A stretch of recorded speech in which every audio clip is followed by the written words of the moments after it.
So how you doing? I figured I'd give you a little shop update today. I didn't do any saw work today. I had a lot of time today to do saw work, but I didn't. It was shop work is what I did today. So I'm just gonna give you a little update. Alrighty? So there's what our workbench looks like right now. It's nice and cluttered, isn't it? But I haven't really been doing any saw work today. I've just been kind of messing around. I had to steal the vise. My tripod quit working, so I had to steal it for that camera mount, but it's the other end of it down here broke, so I just stuck it in the vise. That's what I've been using. But as you can see, the bench is a mess. Got some stuff up on the wall there. Still got to clean that up. Haven't got to that yet. Here's our parts shelf, rack, whatever you want to call it, part storage. It's coming together, getting filled up, as you can see.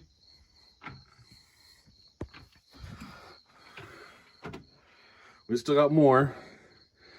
This is where we're at right now.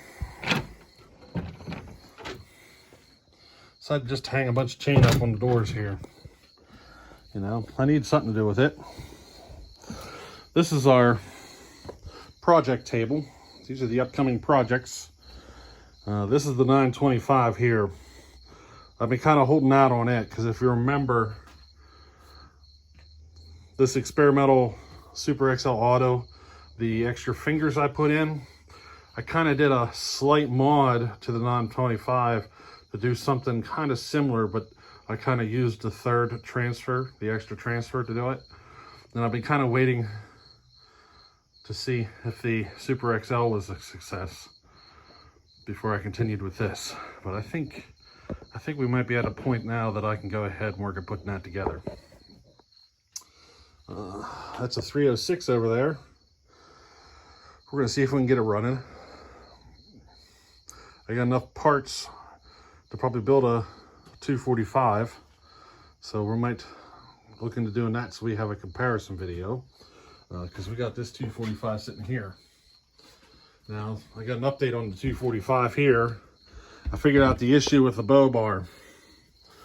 So pulling bow bars are not shaped like this home light is. Sounds nice and even. Pulling bow bars come more straight out, you know, straight up, and then loop further down and come up. So because it's straighter coming out, I wouldn't have the issue of running into the handlebar. So I'm gonna have to run a standard, just a normal bar and chain on this for testing, unless I manage to locate a bow bar. But for now, that's where we're headed with that. Here's Andrew's. These are 3 projects we're going to be working on for Andrew. As you can see, they're lined up here, ready to go. The neighbor, he found out I worked on saws, so he gave me that. He burned a hole in the top of the plastic. See it? It says it burns his hand now. So he asked me to take a look. We'll take a look, but I don't know if there's much we're going to be able to do. That's my brother's 371. As you can see, it's all tore down. This is the project that I kind of got buried, you know. I kind of had it sitting there, and it kind of got stuff stacked on top of it, and I kind of forgot about it. So now I got it sitting here that we can get into it. I got to get some bearings and seals for it. That's pretty much all it's waiting on right now. I like having this table here. It kind of gives me like a lineup of the future projects, you know. I put my $10 air compressor down there. I didn't wire it in yet, but I'm gonna have a nice convenient spot that I can pull my air, pull air from. Set my guitar amp there just in case I decide to fiddle around, you know. That's always a good thing. Now the shelves, as you can see, This one's pretty full. We got the D100 over there to the Pioneer 620. Still haven't tried to fire any of those up. I probably not going to do anything with the D100. Probably just going to unload it. The 620, we're going to play with that one. Got 3 Lombards sitting right across the top there.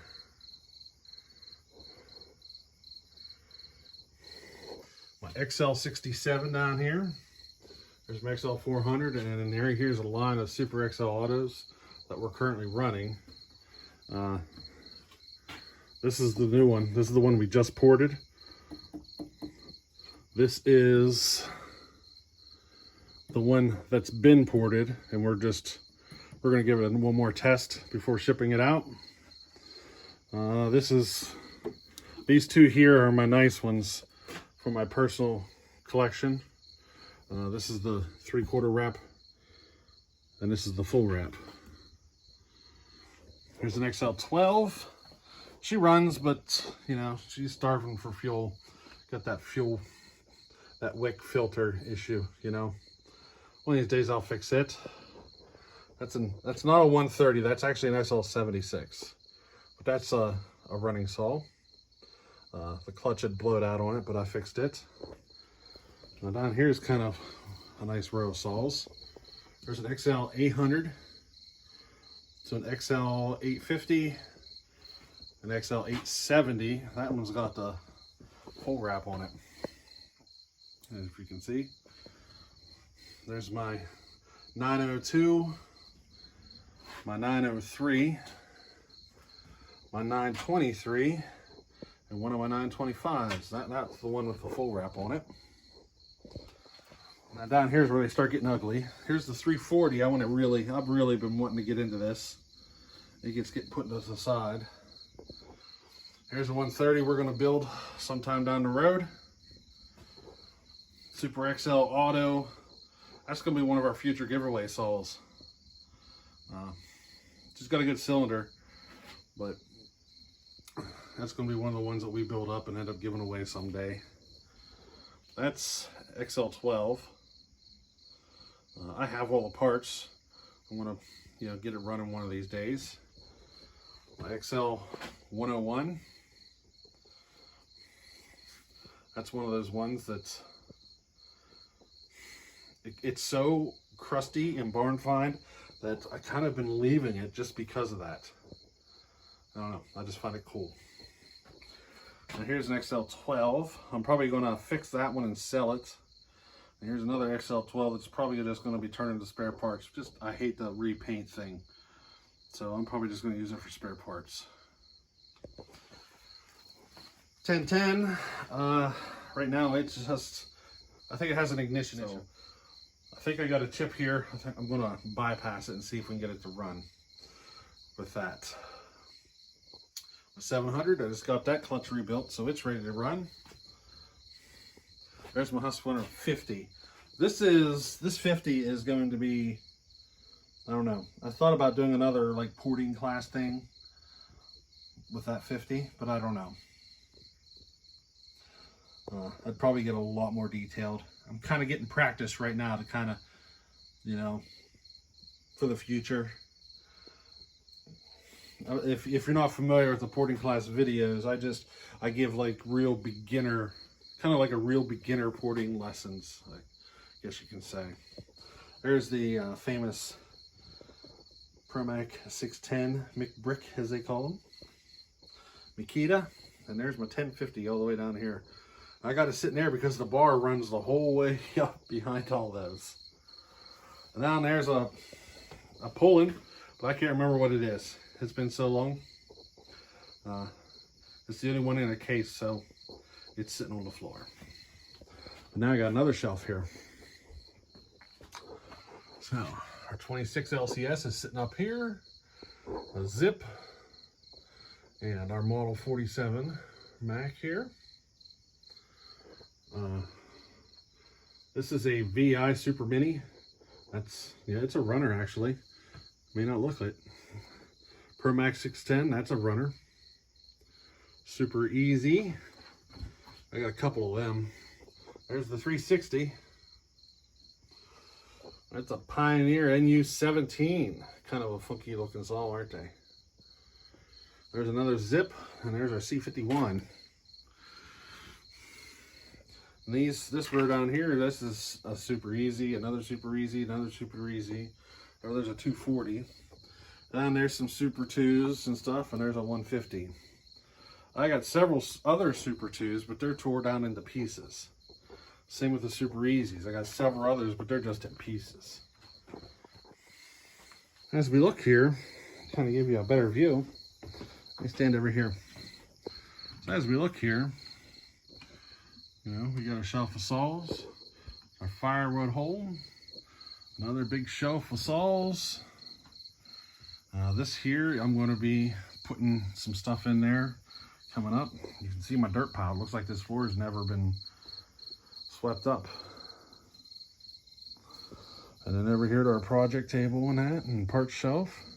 We're coming together. I can actually walk through here now, you know? I'm pretty stoked about that. I didn't realize how many bars I had either. I got bars sitting here, got a stack of bars here, big stack of bars there. Look how thick that stack is. I got some sitting over here in the coal stove. These are the older ones.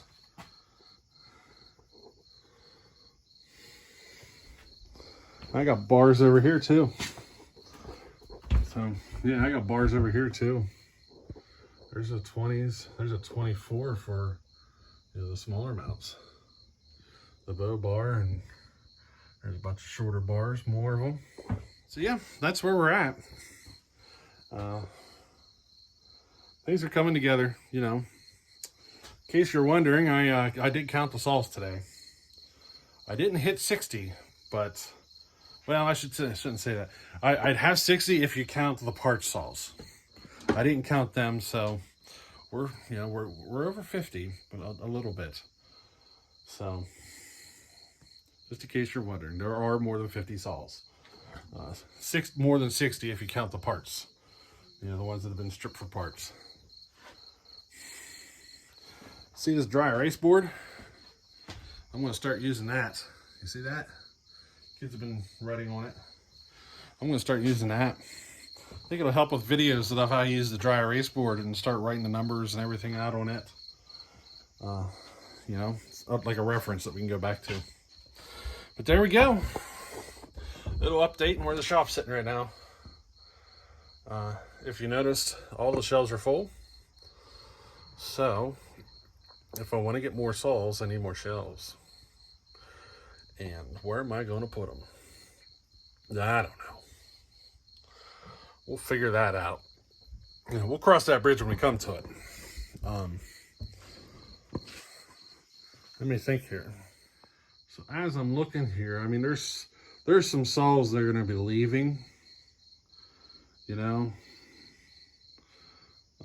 there's a couple on that shelf that are going to go. There's a couple on this shelf that are going to go. So I want to make a little room that way. So we'll see. Sometimes they come in faster than they go out. You know, that's kind of how I ended up in this situation. Now I do have more room.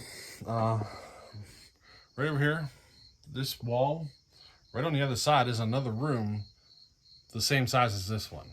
So if I wanted to, I could just go through the door to another area.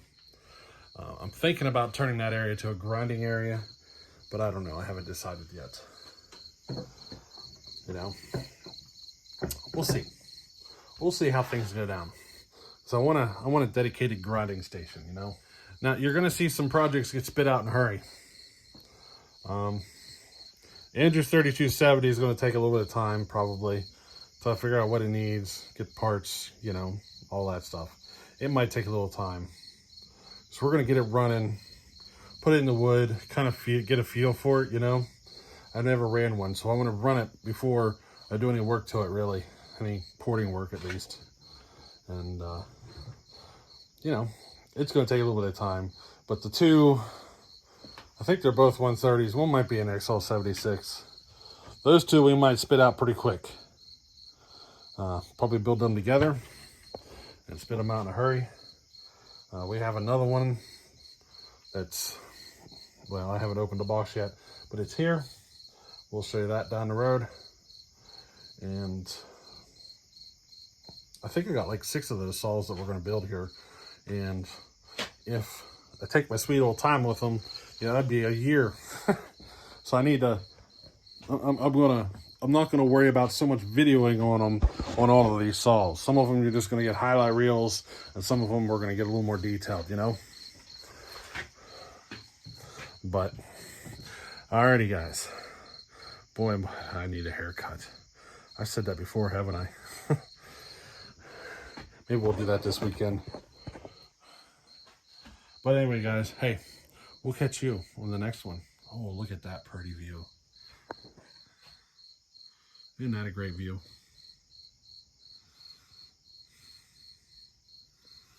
Yeah, I'm pretty happy now. Alrighty, so, hey, till the next one. Later.